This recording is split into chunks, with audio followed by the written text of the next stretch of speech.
欢迎收听我们的节目《生命的光》。今天我们要来聊一位蛮特别的历史学者陈浩老师。他很年轻就过世了哦，1983年出生，2025年离开。然后他的离开在学术圈引发蛮多回响和反思的。我们手边有一些纪念他的文章，也很有趣的是，很多人不约而同地会从一个带有基督信仰色彩的角度去理解他这个人。对，陈浩老师他是北大毕业的嘛，后来先去了人大教书，最后又回到北大。他走得突然，所以很多人就开始回顾他这个人，特别是他那种一般人会觉得好像有点超越功利的那种品格。就像你说的，就算不确定他个人信仰啦，可是很多描述都会把他跟基督信仰的价值连在一起。今天我们就根据这些资料来好好深入聊一下这些看法。好啊，那我们可以先从一篇追思的祷文来看哦。这篇祷文用了很多圣经的语言哦，像是说他是学术旷野中的盐与光，还引箴言说得智慧得聪明的这人变为有福。用这种角度来看他，可以帮助我们怎么理解他这个人呢？这个描述确实给了一个不太一样的框架。他好像在暗示说，陈老师他追求的可能不只是一般说的学术成就啊，或者职业发展。盐与光这个比喻，通常是指在环境中要保持正直嘛，发挥好的影响力，对不对？那把它做研究这件事跟智慧书连在一起，就等于是把知识探索指向一个更高的价值，甚至可能是某种属灵的源头。这跟学术界比较常见的那种追求名声啊、地位啊的动机，感觉就不太一样了。这样就让我想到很多人怀念他的就是真诚跟坚守。有资料还提到说，他关心朋友，关心到一种近乎疯狂的情景，即使这样做很消耗自己，他也愿意。哇，这听起来跟那个竞争很激烈的学术圈好像很不搭嘎对，非常不一样。所以有些诠释就说，这种有点不计代价的真诚，可能就是他那种所谓基督徒式学术人格的核心吧。这也跟他好像很明确的去抗拒那个越来越功利、干瘾、无趣的学术界有关。他好像把真实的人际关系看得比那种小心翼翼的职业理性还要重要。有个例子我觉得蛮能说明的，他曾经批评过朋友，就是把受创伤的经验包装成什么成功故事。他觉得痛苦就是痛苦，不应该用赋予其他意义的方式美化它。哇，这种对真实的坚持真的很突出。所以他等于是在一个蛮辛苦的体制里面试着走自己的路。对，资料里一直提到那个非升即走的压力嘛，就是没升等就得走人，这压力应该超大的。对，压力很大。但在这种压力下，他好像又很特殊。有个朋友说，他不是那种为了竞争就把生活弄得很简单、很干瘪的学术动物。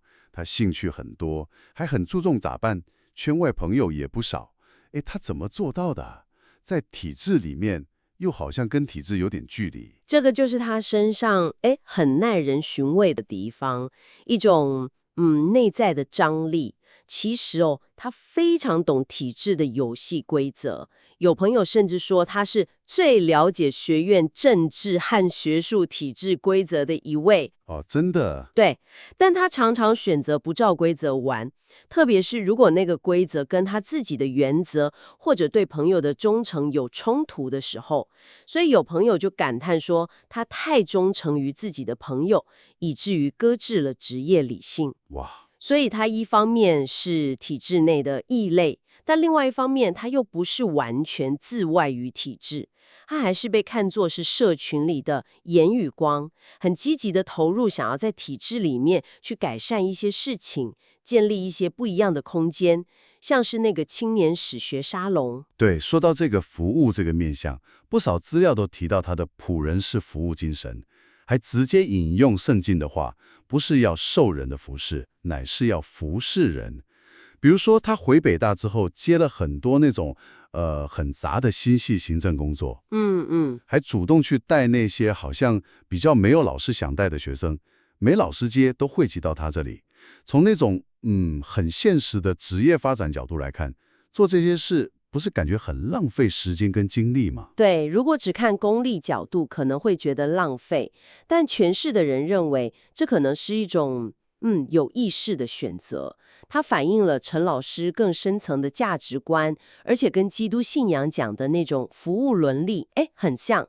据说他觉得做那些行政杂物是理所当然的。理所当然。对，这里面好像有点那种谦卑服侍的态度在里面，甚至他当初愿意去接北大那个相对不稳定的预品职位，他自己是说，成人的情不要拆台。哦，听起来就是把人情啊、道义呀，还有大家的利益摆在个人前途前面了，这完全就是非以义人乃义于人的实践嘛。那这样听起来，那个青年学士沙龙对他来说意义就不只是一个活动而已了。对，他投入超多心力去一手设计、推动和操持，还变成所有秘书的秘书。对，听说是这样。他好像把沙龙看作是对抗学术界精神早衰，让大家可以真的交流学习的地方。就跟资料里面提到那种像是彼此担待啦、彼此接纳啦，这些带有信仰意味的概念，感觉很合确实，那个沙龙常常被解读成他想要建立一个更平等、更有人情味的学术共同体。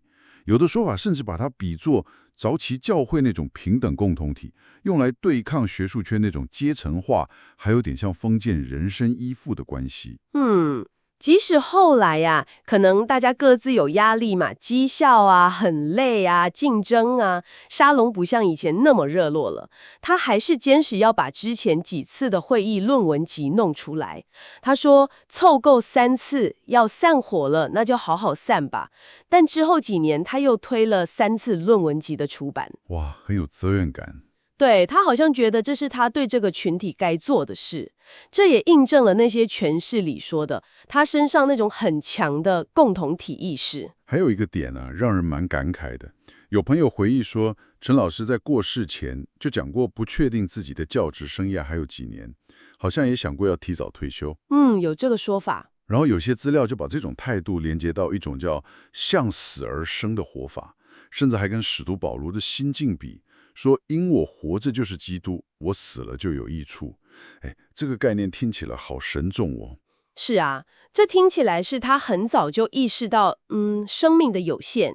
但蛮有意思的是，这种意识好像没有让他变得更焦虑，或是更拼命去抓取什么，反而搞不好是影响了他的那个优先顺序。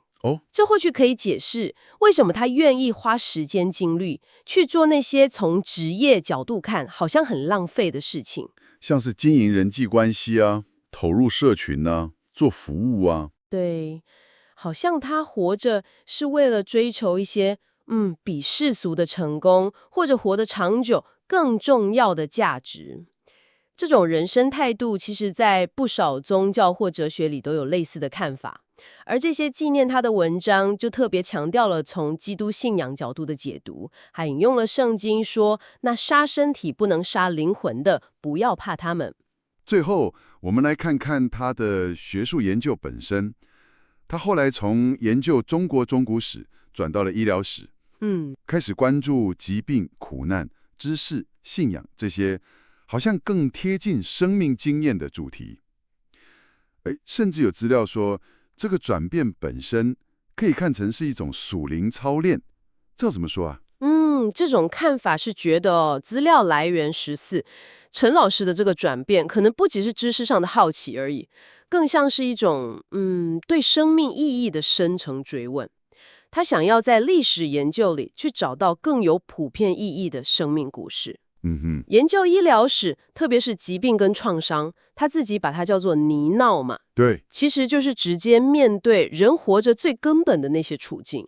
透过做这种他所说的带着体温的生命对话，而不是只是弄一些冷冰冰的数据。了解。他的学术功用本身就变成一种探索价值和意义的方式了。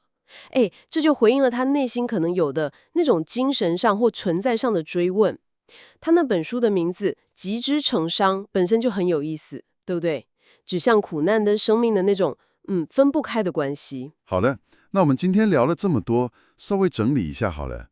透过这些纪念陈浩老师的资料，我们看到他的朋友们还有观察者，从很多不同的角度去理解他这个人，像是他的真诚啊、服务精神啊、对学术共同体的投入啦，还有他在那个很卷的体制下选的那条很不一样的路。而且一个很明显的角度就是一直把他这些特质跟行为跟基督信仰的理想连在一起。像是做言语光、仆人领导、彼此担待，甚至向死而生这种态度。对，没错，这些资料合起来看，就勾勒出一个学者他的生命、他的选择，让我们不得不去想，在学术界，甚至在我们的人生里面，到底什么才是真正重要的？陈浩老师的故事，特别是透过那个基督徒式学术人格的视角来看，就凸显出一种很深的张力。张力，对，就是一方面体制一直逼你要顺从有公理，但另一方面是一个个体很努力的想保有正直，想维系社群连结，甚至想追寻某种超越性的意义。即使这样做，在体制里面看起来很傻、很浪费，甚至要付出代价。他好像就是在泥淖里面走，但一直没有忘记抬头看看。那么听完这些关于陈浩老师的故事，还有大家的诠释，你有什么样的想法呢？这里也留一个问题给大家一起思考一下。在任何一个要求很严苛的体制或者专业领域里面，不管是学术界、职场还是其他地方都好，当我们面对那种要求你顺从，或者必须把个人晋升摆第一位的压力时，我们到底要怎么样才能够维持住自己的正直，同时又能保有对社群或者对某些更深层次价值的承诺呢？谢谢您参与我们这次的探讨。我们下次再见。